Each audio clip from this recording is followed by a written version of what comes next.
11वा chapter reflection of light या चॅप्टरबद्दल आपण माहिती घेऊया. रिफ्लेक्शन ऑफ लाईट याला आपण प्रकाशाचे परावर्तन म्हणतो. लाईट म्हणजे प्रकाश आणि रिफ्लेक्शन म्हणजे परावर्तन. प्रकाशाचे परावर्तन असं या चॅप्टरचं नाव आहे, ज्याला आपण रिफ्लेक्शन ऑफ लाईट असे म्हणतो. या चॅप्टरमध्ये आपल्याला मुख्यतः ही पॉइंट्स पाहायची आहेत. यात पहिला पॉइंट आहे mirrors and types of mirrors. Mirrors म्हणजे काय आणि मिरर्सचे टाईप. मिरर म्हणजे आरसा आणि आरशाचे प्रकार, याबद्दल आपल्याला पहिला पॉइंट पाहायचा आहे. त्यानंतर जो दुसरा पॉइंट आहे spherical mirrors and images formed by them. म्हणजे स्पेरिकल मिरर्स म्हणजे गोलीय आरसे. गोलीय आरसे आणि त्याद्वारे मिळणाऱ्या प्रतिमा. इमेजेस म्हणजे काय? प्रतिमा. तर पहा, स्पेरिकल मिरर्स आणि स्पेरिकल मिरर्स ज्या इमेजेस तयार करतात त्याबद्दलची माहिती आपल्याला या दुसऱ्या पॉईंटमध्ये घ्यायची आहे. आणि तिसरा पॉईंट या चॅप्टरमधला म्हणजे शेवटचा पॉईंट जो आहे महत्त्वाचा, तो म्हणजे magnification due to spherical mirrors. म्हणजे स्पेरिकल मिरर्समुळे होणारे विशालन, गोलीय आरशामुळे होणारे विशालन. म्हणजे गोलीय आरसे काय करतात, स्पेरिकल मिरर्स काय करतात, ऑब्जेक्टची इमेज एक तर आकाराने मोठी करतात किंवा लहान करतात. याला आपण मॅग्निफिकेशन असं म्हणतो. तर स्पेरिकल मिररद्वारे जे मॅग्निफिकेशन होतं त्याबद्दलची माहिती आपल्याला या तिसऱ्या पॉईंटमध्ये पाहायची आहे. चला तर मग सर्वात प्रथम आपण पहिला पॉईंट पाहूया. तो आहे mirrors and types of mirrors. Mirrors and types of mirrors याबद्दल आपण माहिती घेणार आहोत. याच्यामध्ये पहिलाच पॉइंट आहे मिरर. मिरर म्हणजे काय हे आपल्याला पहिल्यांदा पाहावं लागेल. पहा, लक्षात घ्या की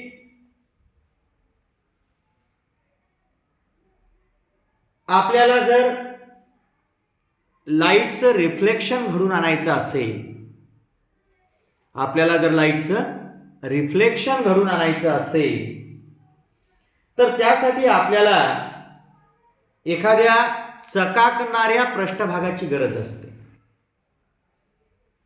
म्हणजे पॉलिश्ड सरफेस,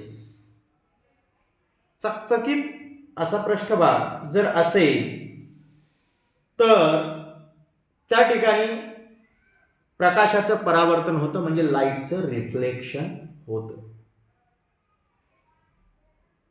म्हणजे असा जो चकचकीत पृष्ठभाग असतो तो कमीत कमी प्रकाश शोषून घेतो आणि जास्तीत जास्त प्रकाश तो रिफ्लेक्ट करतो. आणि अशा या लाईटच्या रिफ्लेक्शनमुळे अर्थातच आपल्याला सांगता येईल की असा जो चकचकीत पृष्ठभाग असतो तो लाईट कमी शोषून घेत असल्यामुळे जास्तीत जास्त लाईट तो वापस पाठवून देतो आणि हे परत जो प्रकाश जातो त्यालाच आपण रिफ्लेक्टेड लाईट म्हणतो. म्हणजे त्याला आपण परावर्तित प्रकाश असं म्हणतो. म्हणजे विज्ञानाच्या भाषेमध्ये जर आपल्याला सांगायचं जर झालं तर जो पृष्ठभाग प्रकाशाचं परावर्तन करून सुस्पष्ट अशी प्रतिमा तयार करतो, अशा या पृष्ठभागाला आपण आरसा असे म्हणतो. पहा, तुम्ही लक्षात घ्या, आपल्या घरातील आरसा आपल्या घरामध्ये जो आरसा असतो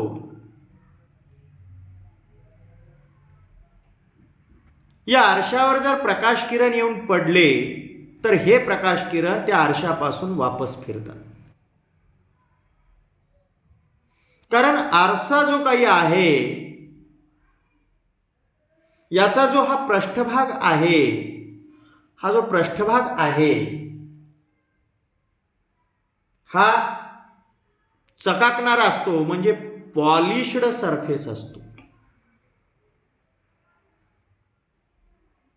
त्यामुळे याच्यावर जे प्रकाश किरण येऊन पडतात, येऊन पडणाऱ्या प्रकाश किरणांपैकी खूपच कमी प्रकाश किरण हे या पृष्ठभागाकडून शोषल्या जातात आणि जास्तीत जास्त प्रकाश किरण हे वापस पाठवल्या जातात. मग या पद्धतीने अर्थातच हा जो पॉलिश्ड सरफेस आहे हा काय करत आहे, प्रकाश किरणांना परावर्तित करत आहे. म्हणून हा जो पॉलिश्ड सरफेस आहे याला आपण म्हणतो मिरर. केव्हा म्हणतो, जेव्हा हा पॉलिश्ड सरफेस आलेल्या प्रकाश किरणांना वापस पाठवतो आणि क्लिअर इमेज तयार करतो. कशी इमेज तयार करतो, क्लिअर इमेज, म्हणजे सुस्पष्ट अशी प्रतिमा जेव्हा तयार करतो तेव्हा या पृष्ठभागाला आपण मिरर असे म्हणतो. मग मिरर कोणास म्हणायचं हे आपल्याला इथे लक्षात येतं. कोणाला म्हणायचं मिरर, तर पहा, a surface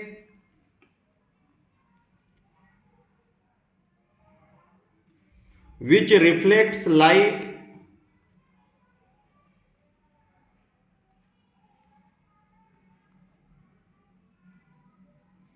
and creates clear image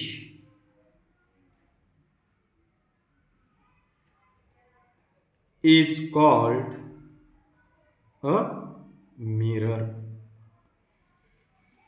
mirror कोणाला म्हणायचं ते इथं आपलं या ठिकाणी आपल्याला लक्षात येते की असा पृष्ठभाग की जो लाईटला रिफ्लेक्ट करतो आणि वस्तूची सुस्पष्ट प्रतिमा तयार करतो and creates clear image is called mirror. अशा या पृष्ठभागाला आपण म्हणतो मिरर. म्हणजे mirror is a reflecting surface. Mirror काय असतो,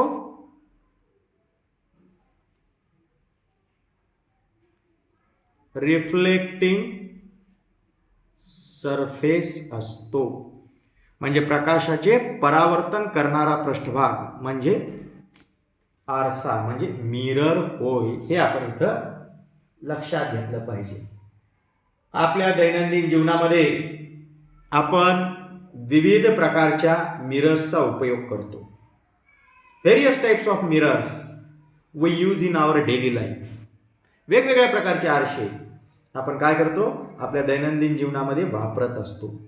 या सर्व आरशांचे मुख्यतः दोन प्रकार पडतात.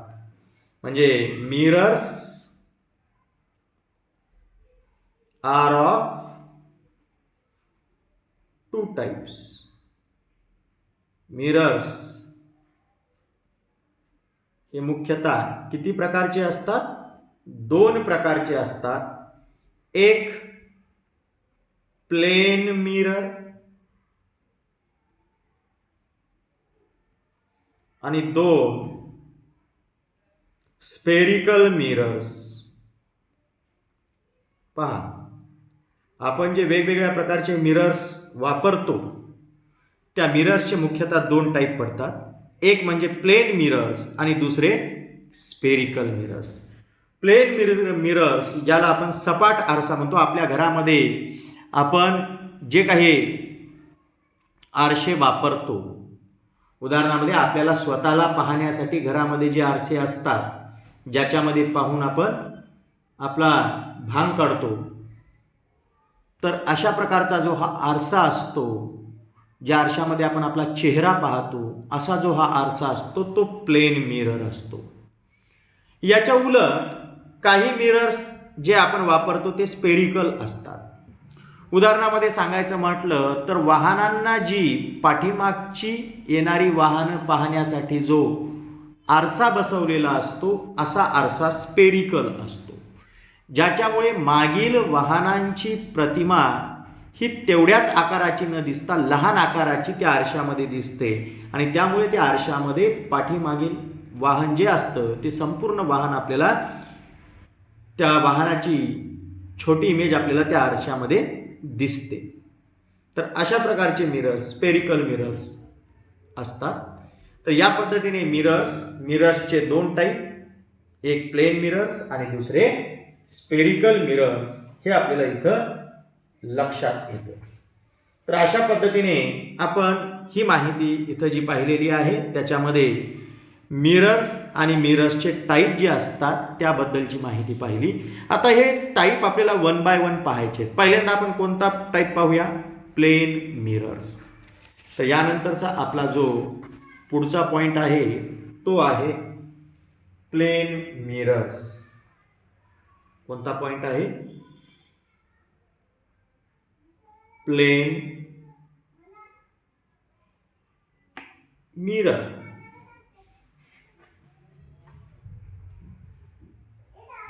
याबद्दल आपण माहिती घेऊया. प्लेन मिरर बद्दल पहा, दैनंदिन जीवनामध्ये अनेक ठिकाणी आपण प्लेन मिररचा म्हणजे सपाट आरशाचा वापर करत असतो. आता हा सपाट आरसा कसा तयार केला जातो? तर पहा, सपाट गुळगुळीत काचेच्या मागील पृष्ठभागावर पातळ असा ॲल्युमिनियम किंवा चांदी या धातूचा परावर्तक लेप दिल्यामुळे सपाट आरसा म्हणजेच प्लेन मिरर तयार होतो. काय म्हटलं ते लक्षात घ्या की समजा हा एक काच आहे. हा काय आहे? हा एक काच आहे.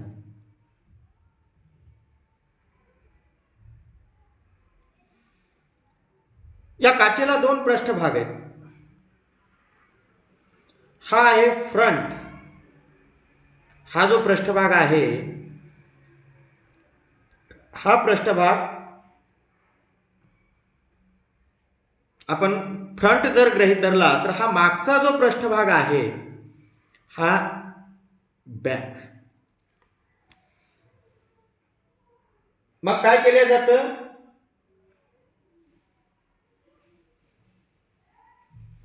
या फ्लॅट स्मूथ ग्लास पीसच्या बॅक सरफेसवर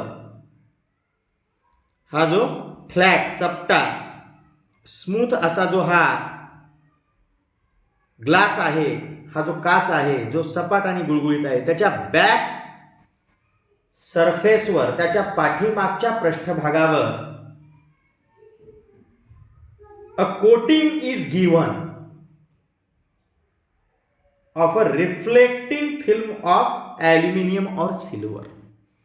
याच्या पाठीमागच्या पृष्ठभागावर मागच्या पृष्ठभागावर काय केलं जातं की अतिशय पातळ असा ॲल्युमिनियम किंवा सिल्वर या धातूचा थर दिला जातो.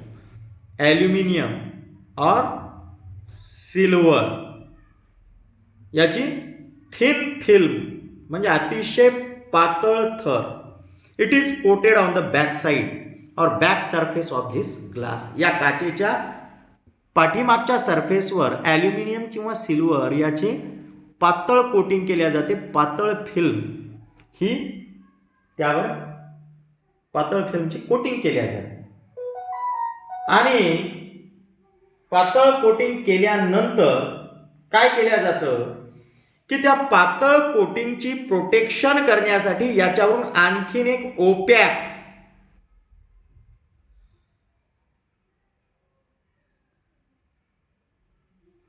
अशी रिफ्लेक्टिंग फिल्मची कोटिंग केल्या जाते. ती असते कोटिंग लेड ऑक्साईडची. कशाची असते? लेड ऑक्साईडची. म्हणजे पहा काय या ठिकाणी दोन थर दिलेले आहेत.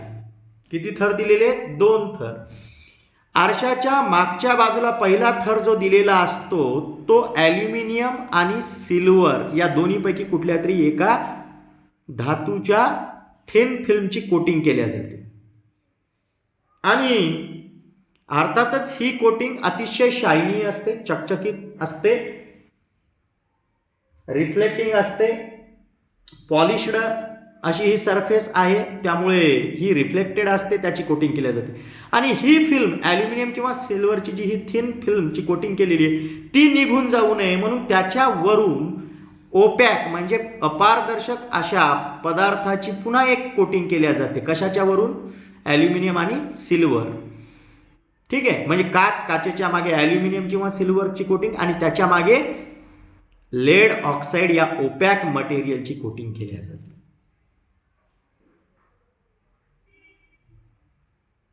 A mirror is made by coating the back surface of a flat, smooth glass piece with thin film of aluminum or silver. And to protect this reflecting film,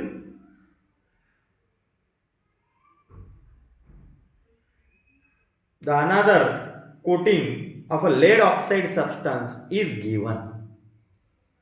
आणि अशा पद्धतीने हा प्लेन मिरर तयार केल्या जातो.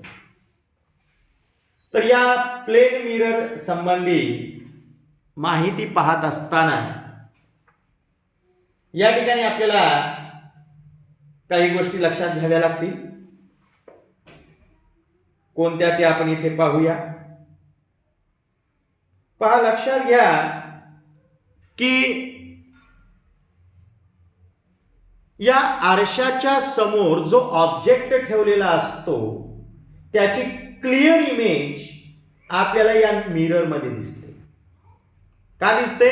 कारण त्या ऑब्जेक्ट पासून आलेले रेज हे या आरशापासून रिफ्लेक्ट होतात आणि रिफ्लेक्ट झालेले हे रेज जेव्हा आपल्या डोळ्यावर पडतात तेव्हा आपल्याला त्या ऑब्जेक्टची इमेज आरशाच्या मागे दिसायला लागते. कसं ते पाहूया. या ठिकाणी लक्षात घ्या. पहिल्यांदा इथे लक्षात घ्या, या ठिकाणी हा प्रकाश किरण येत आहे आणि हा आरशावर पडत आहे. हा आहे इथे प्लेन मिरर म्हणजे सपाट आरसा.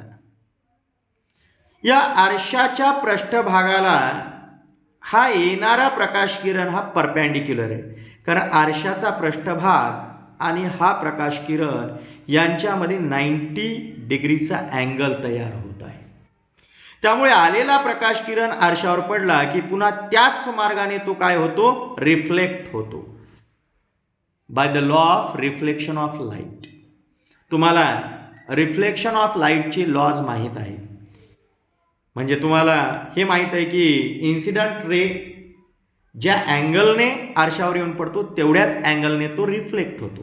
मग इन्सिडंट रे जर या ठिकाणी परपेंडिक्युलर आरशावर येऊन पडत असेल तर रिफ्लेक्शन सुद्धा परपेंडिक्युलरच होतं. बरं, आता या ठिकाणी पहा, आपण काय म्हटलंय की एखाद्या वस्तूची आरशामुळे जी इमेज तयार होते ती कशी तयार होते ते आपल्याला इथं पाहायचंय. या ठिकाणी पहा, हा एक ऑब्जेक्ट आहे. या ठिकाणी एक पॉइंट ऑब्जेक्ट आहे, अतिशय लहान असा ऑब्जेक्ट आहे असं गृहीत धरू. आणि या ऑब्जेक्ट पासून रेज कशावर येऊन पडत आहेत? या आरशावर येऊन पडत आहे.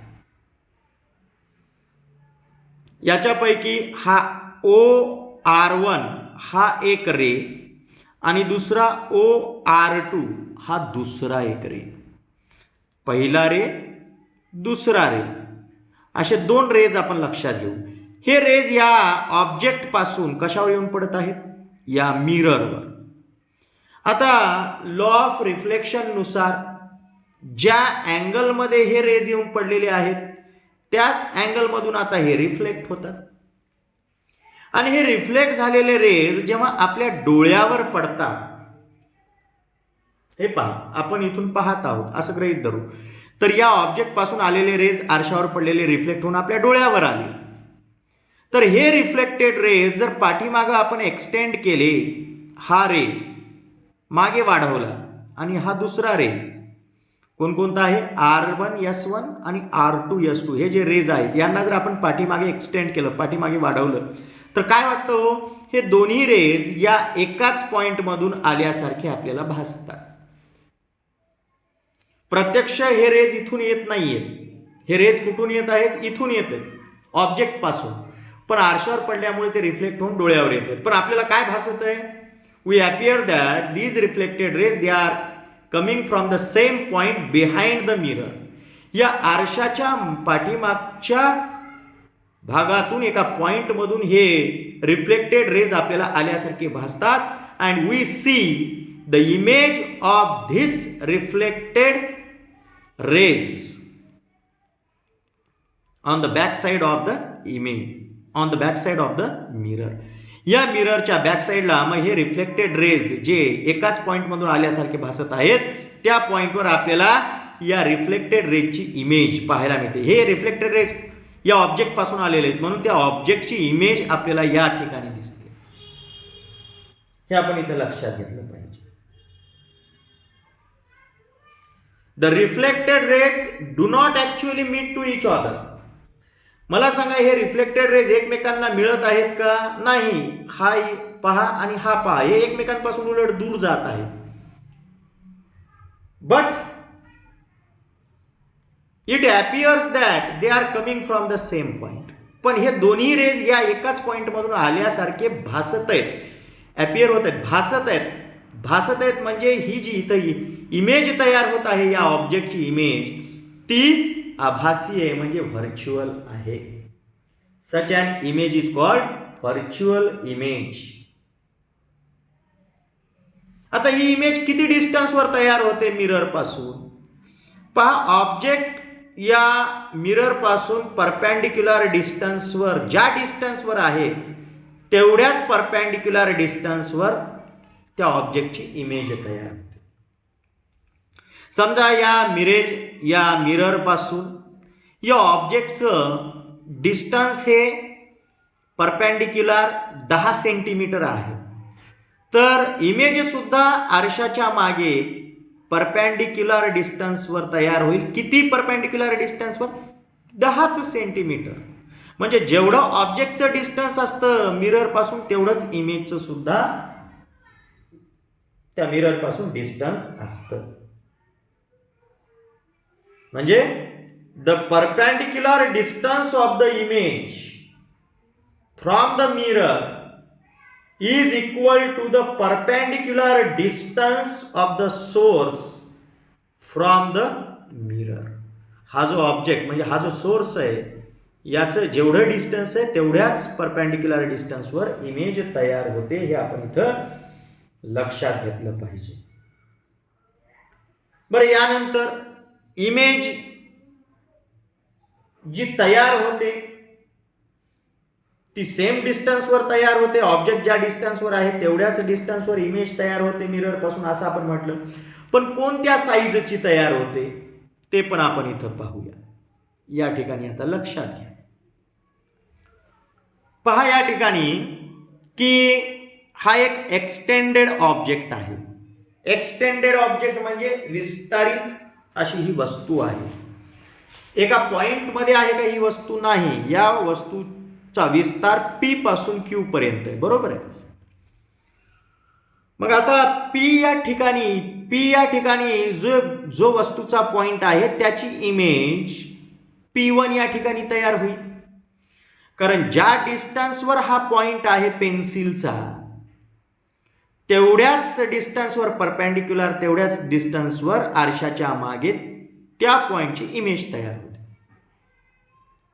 आता Q हा पॉइंट या पेन्सिलचा जो आहे आरशापासून जेवढ्या डिस्टन्सवर आहे तेवढ्याच परपेंडिक्युलर डिस्टन्सवर आता Q या पॉइंटची इमेज तयार होते. P पॉइंट हा आरशापासून जवळ आहे म्हणजे या मिरर पासून जवळ आहे म्हणून त्याची इमेज सुद्धा जवळ तयार झाली. Q हा पॉइंट या मिरर पासून थोडा दूर आहे म्हणून इमेज सुद्धा थोडीशी दूर तयार झाली. मग या P आणि Q यांच्या दरम्यान जेवढे पॉइंट्स आहेत या एक्सटेंडेड सोर्सचे त्या सर्व पॉइंटच्या इमेज त्याप्रमाणे तयार होत जातात. त्या डिस्टन्सवर. आणि या पद्धतीने ऑब्जेक्टची इमेज ही आरशाच्या बिहाइंड म्हणजे पाठीमागे तयार होते सेम डिस्टन्सवर. हे आपल्याला इथं लक्षात येतं. The image formed by the plane mirror is same size as the source. ही इमेज जी आहे, या इमेजची जी साईज आहे ही त्या सोर्सच्या साईज एवढीच असते, हे आपल्याला इथं लक्षात येतं. तर अशा पद्धतीने अर्थातच आपल्याला ही माहिती इथे लक्षात येते. काय लक्षात येते की प्लेन मिररच्या समोर ऑब्जेक्ट ज्या डिस्टन्सवर आहे त्याच डिस्टन्सवर आरशाच्या मागे इमेज तयार होते आणि ऑब्जेक्ट ज्या साईजचा आहे त्याच साईजची इमेज ही आरशाच्या मागे म्हणजे प्लेन मिररच्या मागे तयार होते. तर अशा पद्धतीने आपल्याला ही माहिती इथे लक्षात येते. आता यानंतर आपल्याला आणखीन एक महत्त्वाचा पॉइंट पाहायचा आहे, तो असा की समजा हा मिरर आहे, या मिररच्या समोर आपण एखादा वर्ड लिहिला. समजा आपण या ठिकाणी लिहिलं BOY, तर याची इमेज आरशामध्ये याप्रमाणे दिसते.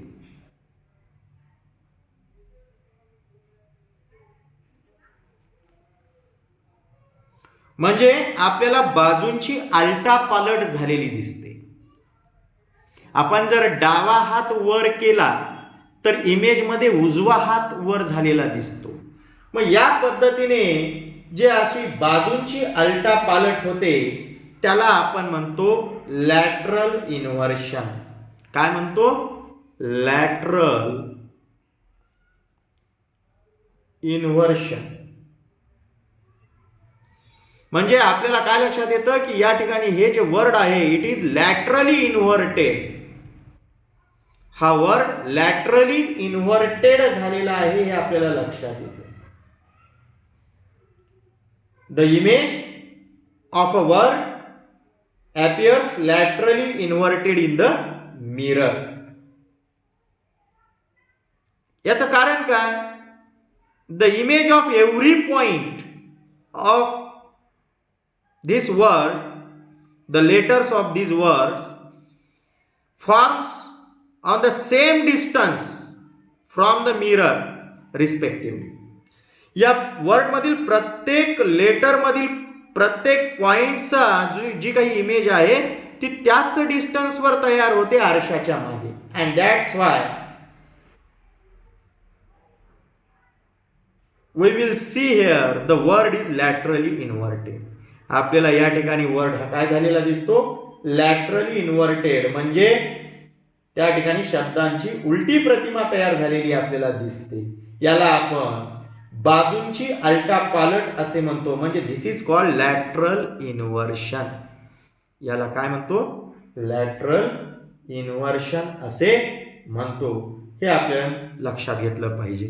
तुम्हाला माहित असेल ॲम्ब्युलन्सवर, ॲम्ब्युलन्स जी वाहन असतं त्याच्यावर जे नाव लिहिलेलं असतं ॲम्ब्युलन्स हे उलट लिहिलेलं असतं. का लिहिलेलं असतं? कारण ॲम्ब्युलन्स जेव्हा एखाद्या वाहनाला त्याच्या आरशामध्ये दिसते, मागून येत असलेली ॲम्ब्युलन्स जेव्हा पुढच्या वाहनाला त्याच्या मिररमध्ये दिसते तेव्हा त्या उलट लिहिलेल्या ॲम्ब्युलन्स नावाचं लॅटरल इन्व्हर्शन होऊन या समोरच्या वाहनातील आरशामध्ये ते सुलट दिसतं. याच्यासाठी अर्थातच ॲम्ब्युलन्सवर नाव हे कसं लिहिलेलं असतं? लॅटरली इन्व्हर्टेड लिहिलेलं असतं. हे लक्षात घ्या. तर अशा पद्धतीने आपण ही माहिती इथं पाहिलेली आहे. बाकीचा भाग आपण पुढील भागात म्हणजे नेक्स्ट पार्टमध्ये पाहूया.